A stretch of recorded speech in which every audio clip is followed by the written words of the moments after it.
محض مسلم ہونے کے ناطے مسلم کمیونٹی سے تعلق ہے اس کا، آپ نے ہوٹل پہ اس کے حملے کروا دیے.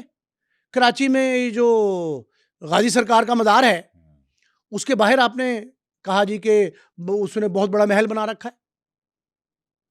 AI کے ذریعے ایک فضائی تصویر جاری کر دی آپ. یہ سارے واقعات جو ہیں نا یہ جوڑے جاتے ہیں، لیکن دوسرا حصہ اس کا جو اہم ہے یہ حقیقت ہے کہ بالی ووڈ کے کئی اداکار جو ہیں ان کا تعلق محض تعلق نہیں، سرپرستی بھی حاصل لارنس بشنوئی کے ساتھ ہے. اچھا، یہ بہت بڑی بات کر رہے ہیں آپ. لارنس بشنوئی جیل میں بیٹھ کے شوبز کی دنیا پہ راج کرتا ہے. نورا فتحی ہو یا جتنی بڑی انڈین ایکٹریسز ہیں یا ایکٹرز ہیں، ان کو جب تک کسی انڈر ورلڈ ڈان کی سرپرستی نہیں ملتی وہ ٹاپ 10 میں نہیں آ سکتا. یہ ڈان کا لفظ جو ہے نا ہاں، یہ شوبز کی ہی تخلیق ہے. اچھا. اب ذرا آپ یہ سمجھیں، دبئی جہاں جرائم پیشہ افراد کی محفوظ پناہ گاہ تھی، وہاں پارٹیز کے اعتبار سے یہ ایک ایسا مرکز تھا، سینٹر آف پارٹیز تھا، سینٹر آف ایکٹیویٹیز تھا شوبز کے لوگوں کے لیے، جرائم پیشہ لوگوں کے لیے تھا. بالکل صحیح. محفوظ پناہ گاہ آپ کو ہر دوسرے دن انٹرپول کی ضرورت پڑتی کہ وہاں سے ملزم پکڑ کے لیں. ہر ملک کو پڑتی جہاں جہاں جرم ہو رہا ہے. یہ جو پارٹیز ہیں نا یہ دبئی میں بہت سچتی تھی، سینٹر آف ایکٹیویٹی تھا. وہاں ہو گئی سختی، لا آف لینڈ انہوں نے انتہائی سخت کر دیا، مختلف ممالک کے ساتھ ایگریمنٹس کر لیے ملزمان کی تحویلگی کے. ٹھیک ہے. اس کے بعد سے یہ جو پارٹیز ہیں یہ سجنے لگ پڑیں ان اداکاروں، فنکاروں کے، ڈانسرز کے، اس سے متعلقہ شخصیات کے اپنے ممالک میں. ٹھیک ہے. انڈیا والے انڈیا آ گئے، بنگلہ دیش والے بنگلہ دیش آ گئے، پاکستان والے پاکستان میں آ گئے، UK، امریکہ، آسٹریلیا، کینیڈا، ٹھیک ہے. وہاں سے منسلک لوگ اپنے ممالک میں چلے گئے. اب یہ پارٹیز کا رجحان شروع ہو گیا اور یہ پارٹیز پہلے تھیں ہفتے میں ایک دن، سیٹرڈے اور سنڈے کی درمیانی شب. اب یہ 3 دن ہو گئیں. جمعہ، ہفتہ، اتوار لازمی یہ پارٹی سجتی ہیں. اس کی بتاتا ہوں ڈیٹیل بعد میں. یہ سجتی ہیں، پہلی بات. دوسری بات یہ ہے کہ ان پارٹیز کو ڈیجیٹل سوشل میڈیا پہ ہر روز سجایا جا رہا ہے. 3 تو مخصوص ہیں مختلف کوٹھیوں میں، ٹھیک ہے. بڑے بڑے جو کیمپسز ہیں، فارم ہاؤسز جو ہے نا یہ پارٹیز کی وجہ سے سیٹ اپ بنے ان کے. یہ پارٹی سجتی ہیں یہاں مختلف، پاکستان میں نہیں ہے. اچھا، یہ دیکھا گیا ہے کہ جو انڈیا میں بڑے بڑے ایکٹرز ہیں اور بڑی بڑی ہستیاں ہیں شوبز کی، بالی ووڈ کی، وہ کیا کرتے ہیں کہ وہ اپنا گھر بھی بڑا رکھتے ہیں اور اس کے بعد بڑا فارم ہاؤس رکھتے ہیں اور کہتے ہیں کہ یہ چھٹیاں گزارنے فارم ہاؤس چلا گیا. تو وائی چھٹیاں گھر پہ نہیں گزاری جا سکتی؟ اب آپ یہ دیکھیں یہ پارٹیز ہیں کیا؟ یہ مخلوط پارٹیز ہیں. مرد و زن کی کوئی تمیز، تہذیب نام کی تو شے ہے ہی نہیں نا، بد تہذیبی ہے، بدتمیزی ہے. ان میں نمبر 1 شراب، منشیات جدید طرز کی، آئس کے بعد جو نئے نشے آئے 4، وہ چاروں بھی شامل ہیں. اسلحہ، ڈانس، دولت کی ریل پیل، پھر اس سے بڑھ کے بڑے بڑے خاندانوں، اشرافیہ، ان کا تحفظ، ان کی سرپرستی. یہ 5-6 کمپوننٹ ایسے ہیں جو ان پارٹیز کا حسن کہلاتے ہیں. تو یہ جو انڈین اداکارائیں ہیں یہ ڈانس کا رخ کیوں کرتی ہیں، یہ گینگز کا رخ کیوں کرتی ہیں، یہ کیوں ان سے تعلق بنانے میں مگن ہے؟ 2 وجوہات کی بنا پہ. نمبر 1 یہ کہ ان کو تحفظ، سیکیورٹی ٹھیک ہے، فراہم ہو، بالکل صحیح، کہ انہیں کوئی اور کچھ نہیں کہے گا. 1-2 سے تو یہ نبڑ لیں گے، باقی کوئی اور کچھ نہیں کہے گا. بڑے گینگز جو ہیں ان کی دست برد سے بچ جائیں گے. بالکل صحیح. ایک تو یہ ہے، خاص کر خواتین، مردوں کو بھی حاصل ہے تحفظ لیکن خواتین.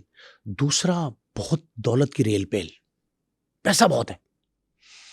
کئی پارٹیز ایسی ہیں پاکستان سمیت، میں پاکستان کو بری الزمہ قرار نہیں دے رہا اس میں. آپ کراچی کے مصطفیٰ عامر سے لے کے اور اسلام آباد کی ثنا تک، لاہور کے احمد جاوید، بڑے نامور ایجوکیشنسٹ ان کے والد صاحب، ہاں بالکل، بشیر عادل، متمول آدمی، عادل رشید، میاں عادل رشید، جن کے کئی تعلیمی ادارے ہیں سینٹرل کے نام سے، وہ سارے ان میں محافل سجائی جاتی ہیں، منشیات کا استعمال عام ہے، دولت کی فراوانی ہے، اور اس کا انجام قتل بھی ہے۔ جرم اپنی جگہ پہ۔ اچھا، ایک ہے منشیات نوشی، ان پارٹیوں نے جنم دیا منشیات فروشی کو بھی، اور ایسا سا نشہ آ گیا ان پارٹیز میں، آکسیجن شاٹس، ویڈ، آئس، اور اب تو کہتے ہیں آئس لاہور میں بن رہی ہے۔ کراچی کی آئس آپ کو یاد ہے؟ ویڈز، کراچی کی ویڈ جو ہے، اس ویڈ کے پارسل اسلام آباد کی 2 بڑی کوریئر کمپنیز جو ہیں وہ فراہم کرتی تھی، بالکل ایسے۔ اور عام ریٹ اگر 25 پیسے ہے کسی کا پر کے جی، 25 پیسے، مثال دے رہا ہوں، تو وہاں 25 روپے ہوتا تھا۔ منشیات ہے، 100 گنا پروفٹ زیادہ۔ اب آپ نے کہا جی کہ یہ نورا فتحی اور شردہ کپور، یہ صرف 2 نام ہیں، بہت خوبصورت انڈین ایکٹریسز ہیں، اور بڑا ڈانسر ہیں، نام سمیٹا انہوں نے، ایکٹریسز بھی ہیں، ڈانسر بھی ہیں، بالکل، بہت دولت مند بھی ہیں، ان کے بڑے بڑے گھر محل نما وہ بھی ہیں، ان کے پذیرائی بھی ہے۔ یہ نہیں ہم کہہ سکتے کہ جی محض ہوا میں، یہ مصنوعی شہرت نہیں ہے، آن گراؤنڈ شہرت ہے۔ اور اس شہرت کی حامل جن خواتین کو اس سکینڈل میں، جس کا آپ نے تذکرہ کیا، اس پہ ہم آج پروگرام کر رہے ہیں، اس میں ان کا مرکزی کردار کہا گیا، اور بھارتی اداروں کے بقول، اور انڈیا ٹوڈے کی جو سٹوری ہے وہ میں نے بہت ڈیٹیل پڑھی۔ انڈیا ٹوڈے کی سٹوری میں یہ لکھا ہے کہ ان خواتین کے پارٹیز کا نیٹ ورک داؤد ابراہیم چلاتا ہے۔ مجھے اس کی کوئی تصدیق نہیں ملی داؤد ابراہیم کی، لیکن یہ بات کس طرح باہر نکلی؟ ایک نوجوان ہے طاہر ڈولہ، جس کا والد بڑا نامور ہے، سلیم ڈولہ، اس کے بارے میں بھارتی سرکار کو یہ اطلاع ملی کہ وہ بیرون ملک، پرٹیکولرلی دبئی میں، یو اے ای میں منشیات کا اور پارٹی آرگنائز کرنے کا کاروبار کرتا ہے، اور اس میں منشیات کا استعمال، منشیات کی ترسیل، منشیات کی فروخت، 3 مختلف مراحل ہیں منشیات کے، وہ ملوث ہے، شامل ہے وہ اس میں۔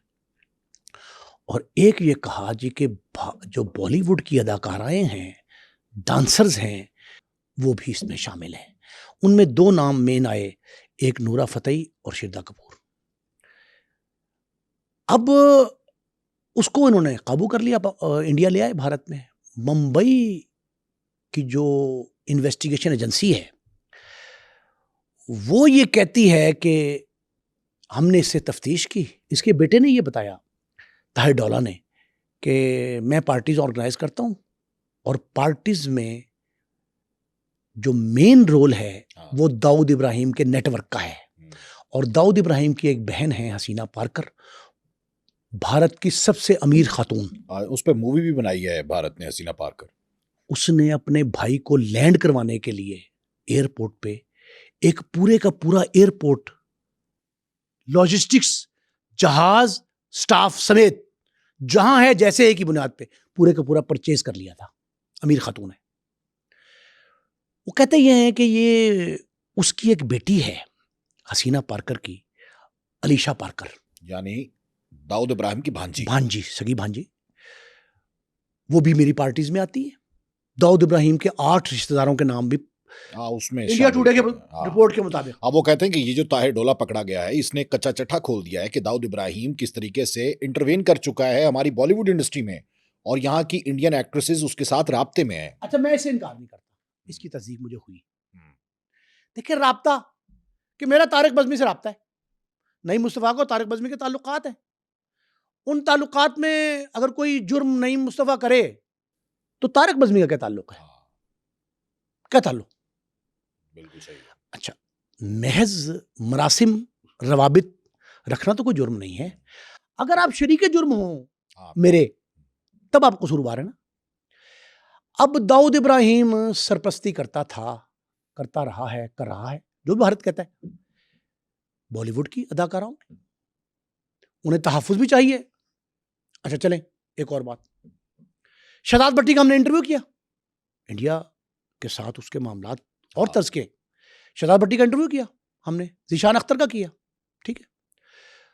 وہ کیا کہتے ہیں کہ جی اگر بھارت کی کسی خاتون کو، کسی اداکارہ کو، محض خاتون ہونے کے ناطے اگر کوئی شخص تنگ کرے گا، ناجائز بلا جواز الزام تراشی کرے گا، توہین اہانت کرے گا، تو ہم اس کا بدلہ لیں گے.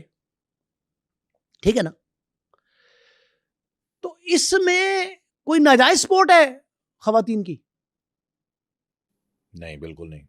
داؤد ابراہیم اگر ان کو فنانس کرتا ہے اداکاری کے لیے، ان کے گھر بار کی پرورش، کچھ انسینٹیوز اگر وہ دیتا ہے، انعام و کرام دیتا ہے، پذیرائی دیتا ہے. ہاں، یہ بات ٹھیک ہے، لیکن وہ ایک اور بات کرتے ہیں. وہ کہتے ہیں کہ یہ جو اداکارائیں ہیں، رقاصائیں ہیں، جنہوں نے نام کمانا ہوتا ہے، یہ جب نئی نئی آتی ہیں تو اس کے بعد ان کی داؤد ابراہیم کے گینگ کے لوگوں سے بند کمروں میں ملاقاتیں ہوتی ہیں. یہ ایک ایلیگیشن. آپ مجھے یہ بتائیں، داؤد ابراہیم کے گینگسٹر کون ہیں؟ کوئی نام بتائیں ایک تو. وہ تو انہوں نے نہیں بتائے. نہیں بتائے نا؟ تو بھائی میں گینگ کیسے مان لوں؟ اس کو رائٹ ہینڈ قرار دے رہے ہیں طاہر ڈولہ کو. چلیں، طاہر ڈولہ رائٹ ہینڈ نہیں ہے، اس کا اپنا بیان بتا رہا ہوں. اس نے اپنا بیان دیا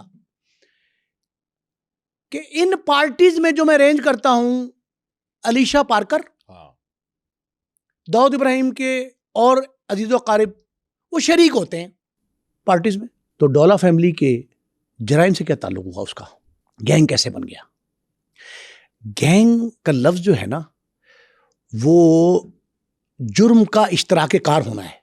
کیونکہ بڑے بڑے گینگسٹر ہیں انڈیا میں ہیں. لارنس بشنوئی گینگسٹر ہے نا، لارنس بشنوئی. بالکل ایسے 700 گولری برار، 725 افراد کا نیٹ ورک پوری دنیا میں. جیل سے بیٹھ کے گولری برار ہے نا، اس کا ساتھی. شکیل چھوٹا ساتھی ہے نا، ذیشان اختر ساتھی تھا نا. وہ الگ ہوا جو شہزاد بھٹی سے تعلق رہا اس کا، اس کے گینگ میں. یہ ہیں گینگسٹرز، بشنوئی کے گینگسٹر آپ کہہ سکتے ہیں ان کو. لارنس بشنوئی جیل سے بیٹھ کے ان کو آپریٹ کرتا ہے.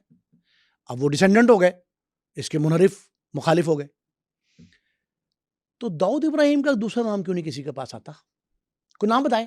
او جی وہ لارنس بشنوئی کے گینگ کے لوگ ٹوٹ کے اس کے کبوتر کے اڈے پہ بیٹھ گئے، تو بھائی ان کے نام بتاؤ.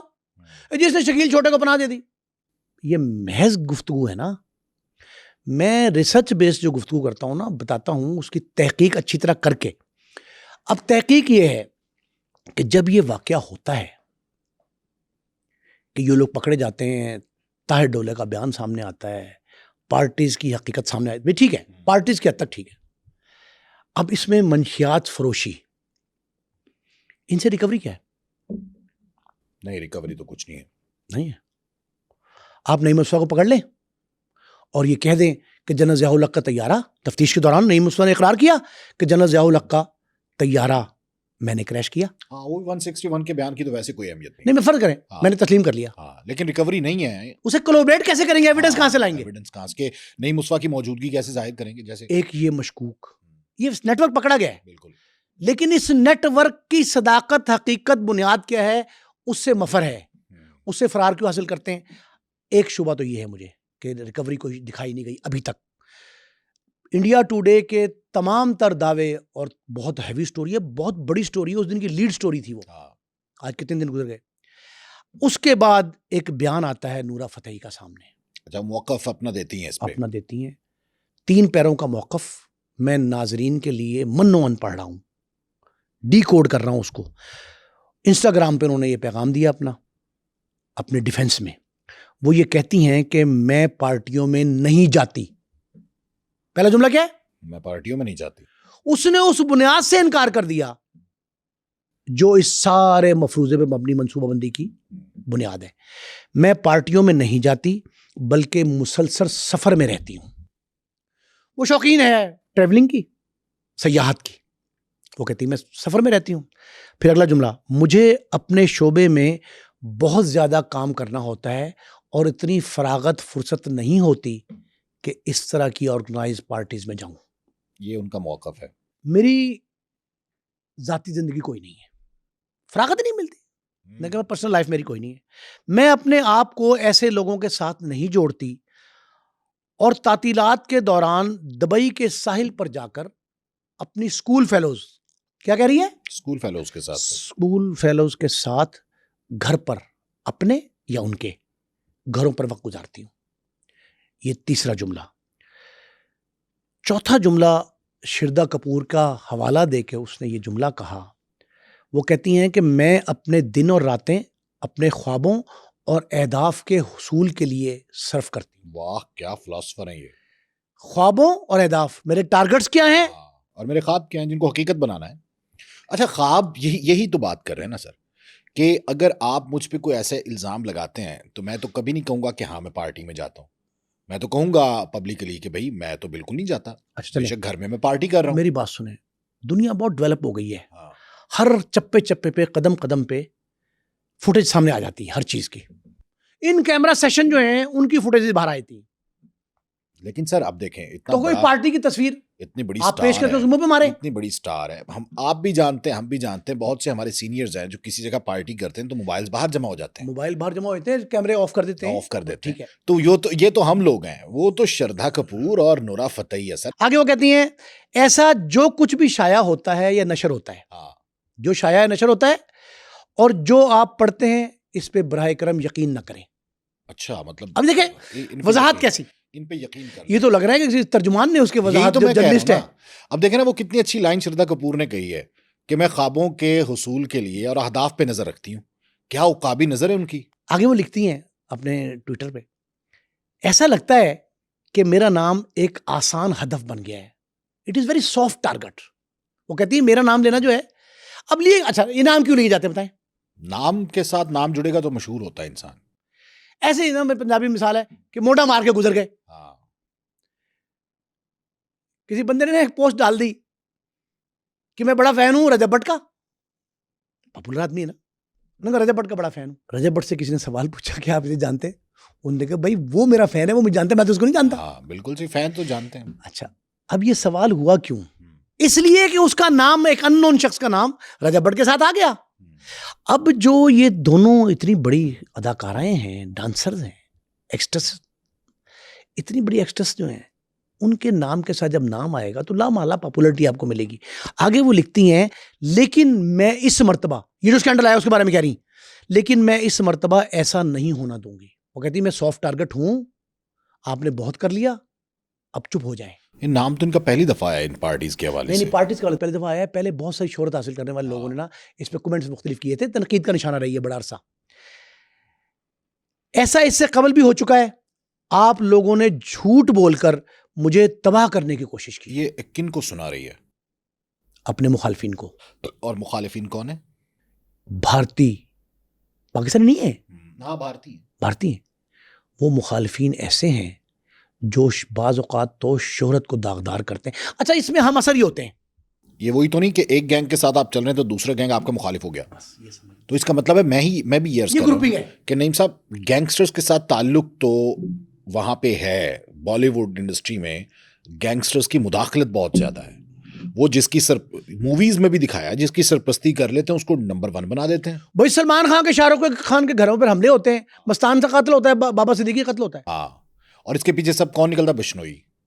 ادھر سدھو موسے والا کا قتل ہوتا ہے. دھاک بٹھانے کے لیے لوگوں کو پیغام جاتا ہے تمام بالی ووڈ انڈسٹری کو کہ ہم سے پنگا نہیں لینا, یہ ہمارے سامنے آواز اونچی نہیں کرنی, جیسا کہتے ہیں ویسا کرتے جاؤ. اچھا مجھے ایک انڈین جرنلسٹ کا فون آیا, اس نے مجھے کہا کہ آپ نے لارس بشنوئی پہ, داؤد ابراہیم پہ, حسینہ پارکر پہ, شہزاد بھٹی پہ اور دوسرے انڈینز جو تعلق ہے کسی کا طرح بالواسطہ یا بلا واسطہ انڈیا سے, ان پہ جو پروگرام کیے اس میں انفارمیشن ہمارے لوگوں, لوکل لوگوں سے زیادہ آپ کے پاس تھی. کہاں سے آئی؟ میں نے کہا انفارمیشن آپ کے پاس بھی ہوتی ہے, آپ کے لوگ دیتے بھی ہیں, لیکن وہ مخصوص انفارمیشن دیتے ہیں. وہ ساری باتیں کھل کر نہیں کرتے, وہ سرحد کے اس پار ہیں. ہم یہاں آزادانہ طور پہ کمنٹ کر لیتے ہیں اور حقائق کو جانچنے پرکھنے کے لیے ریسرچ کر لیتے ہیں. انڈین نیشنل میڈیا سچ نہیں بولتا تو وہ کیا بولے گا؟ بالکل صحیح ہے. اچھا سر یہ بتائیں کہ اس میں پاکستان کو کیوں شامل کیا جاتا ہے؟ اس میں کمیونٹی جو مسلم کمیونٹی ہے اس کو نشانہ کیوں بنایا جاتا ہے؟ ابھی ہم نے ریکارڈ کیا ایک اور پروگرام جس میں سکھ کمیونٹی کے حوالے سے بات تھی, تو پاکستان کا ٹارگٹ کیوں؟ ہر محاذ پہ تو انڈیا ناکام ہو رہا ہے. انڈیا پاکستان کا ازلی دشمن ہے, کوئی موقع ہاتھ سے جانے نہیں دیتا. موقع ملے اور بات ہے موقع کریٹ کرے اس کی طاق میں رہتا ہے. ایک دوسرا یہ ہے کہ ہم عوامی سطح پر بھارت کو جتنے مرضی خیر سگالی کے پیغامات دیں،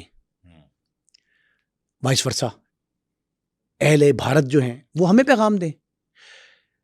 سکھ کمیونٹی واپس آئی ہے، میری بات سنیں، ابھی پاکستان آئی نا گرو نانک جی کے جنم دن پہ، یہاں وہ آئے، ہم نے تقریباً 2000 لوگوں کی آؤ بھگت کی، 10 روز تک اپنے سر آنکھوں میں بٹھایا ان کو. واپسی پہ ایک خاتون کم ہو گئی، ہم نے پروگرام میں بتایا، آپ کو پتہ لگتا ہے بات چل رہی ہے، وہ خاتون ایک کم ہو گئی. وہ خاتون کم ہوئی، انہوں نے سارے الزام ہم پہ دھر دیے پاکستان پہ کہ وہ جناب خاتون، اس نے شادی کر لیا، نکاح کر لیا پاکستان کے نوجوان سے، اپنی عمر سے بہت چھوٹے سے نکاح کر لیا. اس کے بعد پتہ یہ لگا کہ جناب وہ خاتون ہمارے ہاں بھی حج عمرے پہ جب جاتے ہیں تو محرم کے بغیر اکیلی خاتون نہیں جا سکتی، ان کے ہاں بھی ایسا ہی ہے. وہ خاتون اکیلی آ کیسے گئی یہاں؟ اس پہ مقدمات تھے. یہ ساری باتیں آئی نا سامنے. بھارت نے اپنا قصور ماننے کی بجائے پاکستان کو مورد الزام ٹھہرا دیا. اچھا سر، یہ بتائیں کہ یہ جو پارٹیز ہیں جو بھارت میں بالی ووڈ انڈسٹری کے لوگ سجاتے ہیں، یا جس میں ایکٹریس شامل ہوتے ہیں، چمکتے ستارے شامل ہوتے ہیں، کیا اس میں بھی نشہ اور یہ سب کچھ چلتا ہے؟ اور تو ان کو فراہم کون کرتا ہے پھر؟ وہاں پہ شراب پہ تو خیر پابندی نہیں ہے، تو باقی جو معاملات ہیں. بھارت ہے secular, so called secular state ہے، اپنے تئیں وہ کہتے ہیں نا سو کالڈ، سمجھے سیکولر اسٹیٹ ہے. اس سیکولر اسٹیٹ میں مادر پدر آزادی ہے، سیاہ سفید جو مرضی کریں کوئی نہیں پوچھتا. آپ ذرا اندازہ لگائیں کہ پاکستان کے قیام سے پہلے بھارت میں 100 سے زائد مقدمات میں نے دیکھے. قیام پاکستان سے پہلے جب متحدہ برصغیر ہے، 100 سے زائد مقدمات منشیات کی سمگلنگ، اسلحے کی سمگلنگ، سونے کی سمگلنگ، 3 طرح کی سمگلنگ پہ ہم نے پروگرام بھی کیے. ان تینوں معاملات میں پاکستان تو نہیں تھا، اس وقت وجود میں نہیں آیا تھا، بھارتی ملوث تھے نا. وہ جو گینگ تھے سمگلرز کے، ان میں پختون خانوں کے شیر خان وغیرہ بڑے نامور گینگسٹرز وہ شامل ہوا کرتے تھے. اس وقت تو پاکستان بنا نہیں تھا، تو اس وقت آپ نے الزام پاکستان پہ لگا دیا ہوتا نا، بنا ہی نہیں تھا، کیسے لگاتے آپ؟ اس کے بعد ہر خرابی کی ذمہ داری پاکستان پہ ڈال دی جاتی ہے. اس وقت جو منشیات آ رہی ہے وہ پاکستان میں لینڈ کرتی، کیا کن کے ایئرپورٹ پہ لینڈ کرتی ہے؟ کن کے ریلوے اسٹیشن پکڑی جاتی ہے؟ بتائیں آپ. 10 دفعہ پکڑی آپ نے تو بھارت میں پکڑی جاتی ہے نا بھائی. ممبئی گینگ وار کیا تھی؟ وہ گینگسٹرز کیا کرتے تھے؟ سارے کے سارے یہی کاروبار کرتے تھے، یہی کام کرتے تھے. پاکستان سے سمگلنگ کی صرف ایک واردات، ایک واقعہ جو لاہور کے واگا بارڈر کے پار سے، یعنی اس طرف ہمارے پاکستان میں ڈرون کے ذریعے منشیات اور اسلحہ بھیجا گیا. 2 واقعات سامنے آئے. تیسرا واقعہ سامنے آنے سے پہلے انرتھ کر دیا گیا. پاکستان کی پولیس نے پنجاب پولیس کے ایک ڈی ایس پی کو گرفتار کر لیا. ایک ڈی ایس پی پکڑا گیا جو واگا بارڈر سے اس طرف کھڑا ہو کے موزہ شمشیر، جامن، واگا منامہ سرحدی علاقے، وہاں سے ڈرون کے ذریعے وہ بھیجتا تھا. اب آپ مجھے یہ بتائیں، کیا ڈرون آنکھوں میں دھول جھونک کے جاتا تھا؟ جو بھارت کے اینڈ پہ آپ کی سیکورٹی کھڑی ہے، بارڈر سیکورٹی فورسز جو ہیں، B S F, border security forces جو ہیں، ان کی آنکھوں میں کیا تھا؟ ککرے پڑے تھے تو ان کو دکھائی نہیں دیتا کہ ڈرون جا رہا ہے. ان کی کرائم سے جاتا تھا. جب گیا 2 بار، تیسری بار جانے لگا، ہمارے بندوں نے پکڑا. انہوں نے پھر بھی نہیں پکڑا. انہوں نے نہیں پکڑا. وہ تو انتظار کرتے تھے کہ گزرنے دیں. ابھی آپ کے علاقے میں گرتا تھا، وہاں سے وہ اتاری جاتی تھی چیز، وہاں اس پہ رقم رکھی جاتی تھی، بھارتی پیسے، ڈالرز، پاؤنڈ، وہ رکھ کے واپس یہاں آتا تھا. نورا فتحی کو، شردھا کپور کو آپ کیا مشورہ دیتے ہیں کہ گینگ سے دور رہیں یا پھر اپنا تعلق؟ بھائی وہ اپنا ڈیفنس شو کریں گے.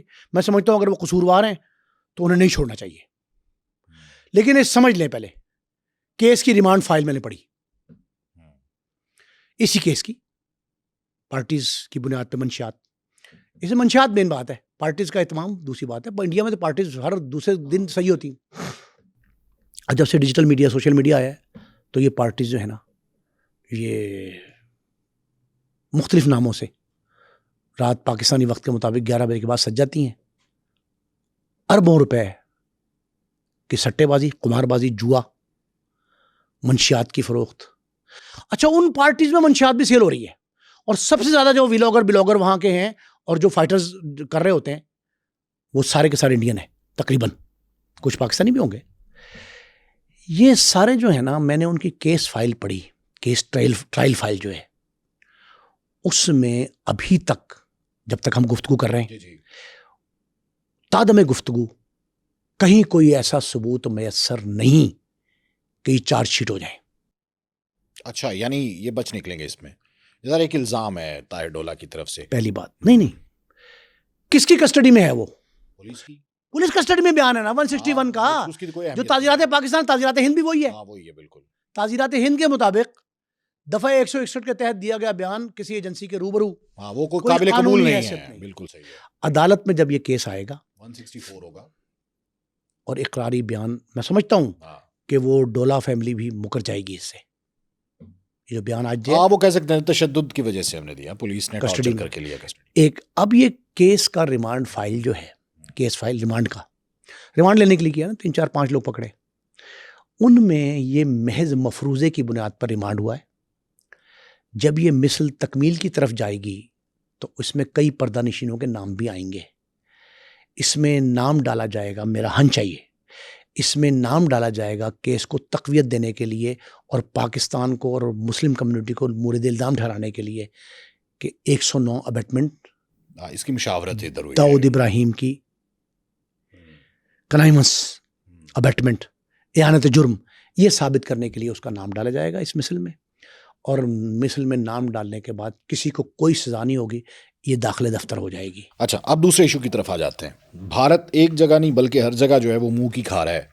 آسٹریلیا میں بھارتی طالب علموں نے ایک بہت بڑا فراڈ کیا ہے, اور اس میں سب سے زیادہ تعداد بھارتی طالب علموں کی ہے, اور ان کو پکڑ کے ڈیپورٹ بھی کر دیا گیا, ان کو پکڑ لیا گیا.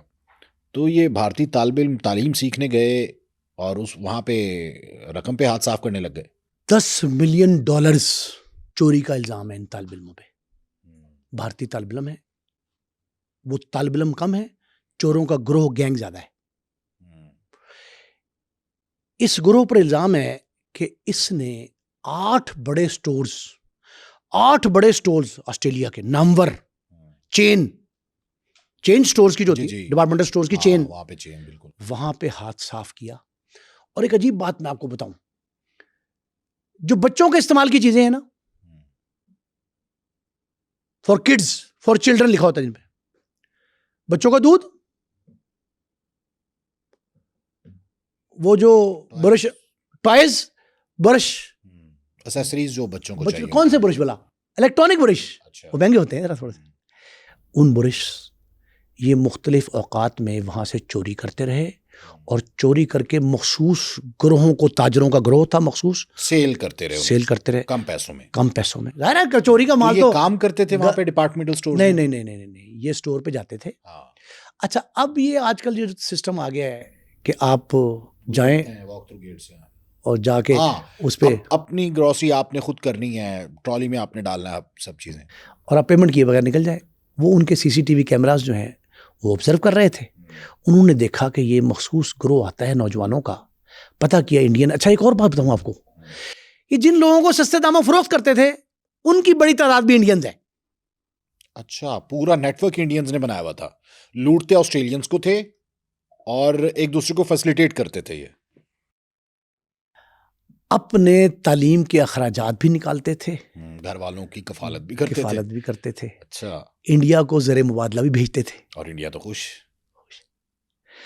ان لوگوں کا جو نیٹ ورک انرتھ ہوا, یہ جو مخصوص ٹریڈرز تھے نا جو ان سے مال لیتے تھے, ان میں سے ایک شخص نے یہ مخبری کی سٹور والوں کو کہ جی ذرا اپنا سٹاک چیک کریں, ہمارے پاس آپ کے سٹاک کا بہت بڑے پیمانے پہ مال آتا ہے.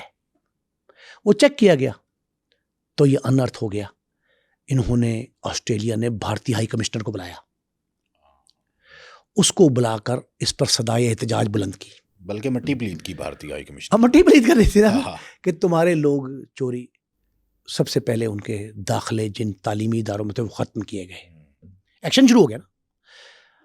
اب آسٹریلیا میں کوئی بھارتی خفیہ ایجنسی تو نہیں ہے, اب خدا کا شکر ادا یہ کریں کہ اس کا الزام پاکستان پہ نہیں لگ گیا. بلکہ خدا کا شکر ادا کریں یہ بھارتی طالب علم, وہاں پہ CCD نہیں ہے. ہاں, اور نیفے میں پسٹل پھٹ ڈرتا ہے, سر میں گولی مار کے خودکشی کا ڈرامہ رچایا جاتا, اس طرح کی باتیں ہوتی.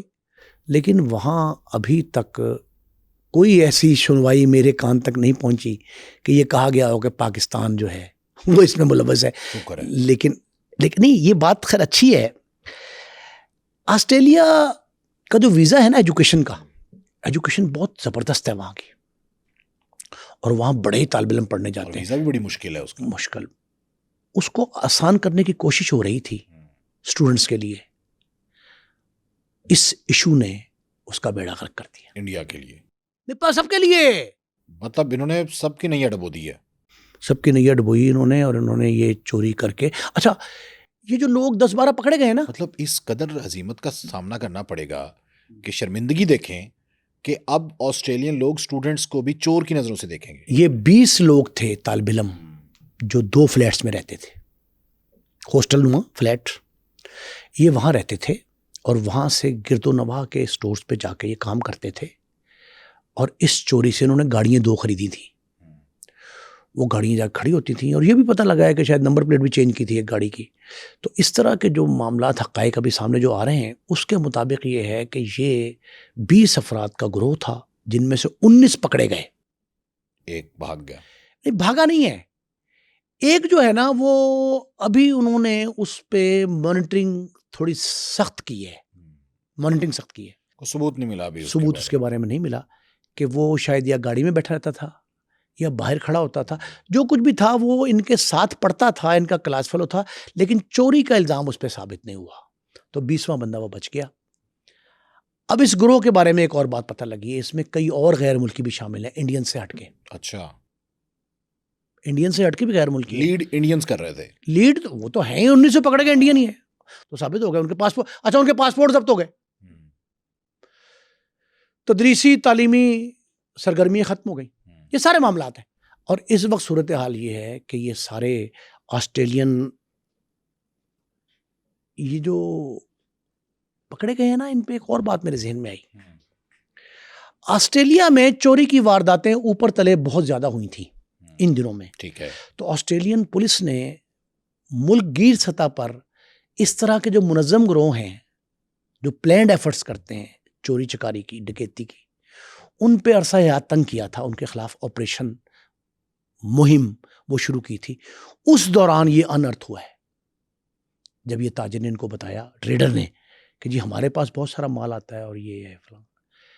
اچھا, وہ مخصوص سٹیمپس بھی ہوتی ہیں مال پہ. اب یہ جو مال انہوں نے پکڑا ہے, یہ ایک عجیب سی صورتحال ہے. اس مال کے ساتھ نا انہوں نے کتنے عرصے سے کر رہے تھے, یہ ابھی سامنے آنی ہے بات. کتنا مال اس سے کمایا, کیا ہوا, یہ مال کی فروخت سے جو مال کمایا گیا, انڈیا کتنا گیا, ان کی جیبوں میں کتنا گیا, وہاں اخراجات کہاں سے کتنے دیے گئے. پھر اس کا بھی تانا بانا جو ہے نا, وہ پارٹیز, عیاشی کے مراکز, پبز وغیرہ جو ہوتے ہیں, ان سے ملتا ہے. یہ اب بھارتی جو اسٹوڈنٹس ہیں یہ اب بھارت میں آ چکے ہیں طالب علم, یا پھر ابھی وہیں آسٹریلین کسٹڈی میں کہ ڈیپورٹ کر دیا گیا ہے؟ ابھی تک ڈیپورٹ نہیں ہوئے. اوکے, انویسٹیگیشن چل رہی ہے, انڈر انویسٹیگیشن ہے. 20 سال سے 30-35 کی طالب علم ہے, اسٹوڈنٹس.